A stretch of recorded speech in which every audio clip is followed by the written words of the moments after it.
আগামী 20 জুন থেকে ভারত বনাম ইংল্যান্ডের মধ্যে 5 ম্যাচের টেস্ট সিরিজ শুরু হতে চলেছে।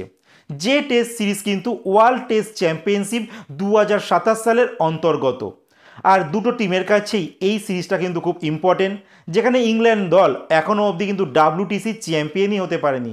চ্যাম্পিয়ন তো ছাড়ো, তারা কিন্তু ফাইনালও খেলতে পারেনি। যেখানে ভারতীয় দল প্রথম 2বার ফাইনালে গিয়েছিল, যেখানে প্রথমবার নিউজিল্যান্ডের কাছে হেরে যায়, দ্বিতীয়বার তারা অস্ট্রেলিয়ার কাছে হেরে যায়, আর তৃতীয়বার তারা 3 নম্বর স্থান পায়, মানে ফাইনাল খেলতে পারেনি।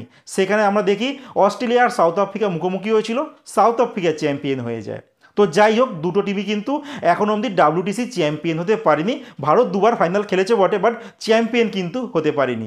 সেখানে দুটো টিমের কাছে কিন্তু এই সিরিজটা যথেষ্ট ইম্পর্টেন্ট, কারণ এখান থেকে যতগুলো ম্যাচ তারা জিতবে ততগুলো পয়েন্ট কিন্তু তারা সংগ্রহ করতে পারবে। আর ভারতীয় দল কিন্তু যেহেতু অ্যাওয়ে সিরিজ খেলছে, তো যথেষ্ট চাপে থাকবে ভারতীয় ক্রিকেট দল। কারণ এইবার কিন্তু বিরাট কোহলি নেই, রোহিত নেই, আশ্বিন নেই, যথারীতি একটা ইয়াং দল ভারতীয় ক্রিকেটের। আর তাদের কাছে যথারীতি চাপও থাকবে নিজেদেরকে প্রতিষ্ঠা করার আর নিজের দেশকে মানে ভারতকে জয়লাভ করানোর। যদি জয়লাভ করে তাহলে কিন্তু একটা ইতিহাস সৃষ্টি হবে। কারণ আমরা লাস্ট সিরিজ জিতেছি ইংল্যান্ডের মাটিতে 2007 সালে, তখন ক্যাপ্টেন ছিল রাহুল দ্রাবিড়। তখন 3 ম্যাচের টেস্ট সিরিজ আমরা 1-0-তে জিতেছিলাম। তার আগে 1986 সালে জিতেছিলাম 3 ম্যাচের টেস্ট সিরিজ 2-0-তে।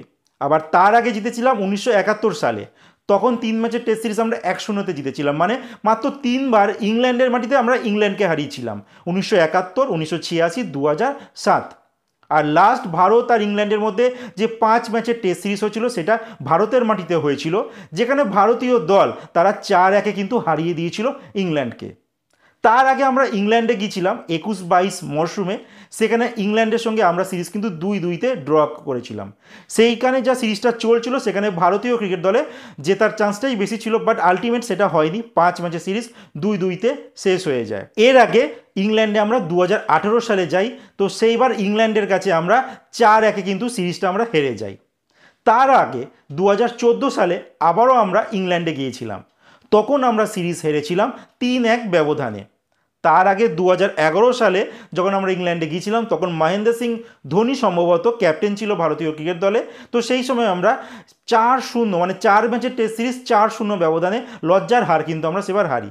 আর তার আগে আমরা 2007 সালে রাহুল দ্রাবিড়ের যখন ক্যাপ্টেন্সিতে আমরা গিয়েছিলাম, তখন আমরা 3 ম্যাচের টেস্ট সিরিজ যে বললাম তোমাদের 1-0-তে জিতেছিলাম। যাই হোক, এবার তোমাদের বলবো হেড টু হেডে ভারত আর ইংল্যান্ড কতবার মুখোমুখি হয়েছে। যেখানে ভারত আর ইংল্যান্ড মুখোমুখি হয়েছে 136 বার, যেখানে ভারতীয় ক্রিকেট দল জিতেছে 35 বার, 51 বার জিতেছে ইংল্যান্ড, আর 50 বার ম্যাচ ড্র হয়েছে। তো দুটো টিমের অনেক বড় ইতিহাস রয়েছে, সেই ব্রিটিশ আমল থেকে খেলা চলছে। তো দেখার বিষয় এই নতুন মরশুমে ইন্ডিয়া টিম কিছু করে দেখাতে পারে কি না। একটা নতুন টিম, নতুন সেগমেন্ট নিয়ে কিন্তু ইংল্যান্ডে চিন্তাভাবনা নিয়ে গেছে, কোচ আছে গৌতম গম্ভীর। দেখা যাক কী হয়। আমার তো প্রেডিকশান বলছে ভারতীয় দল জিতবে। তোমাদের কি প্রেডিকশান বলে তোমরা কমেন্টসে জানাতে একদমই ভুলো না।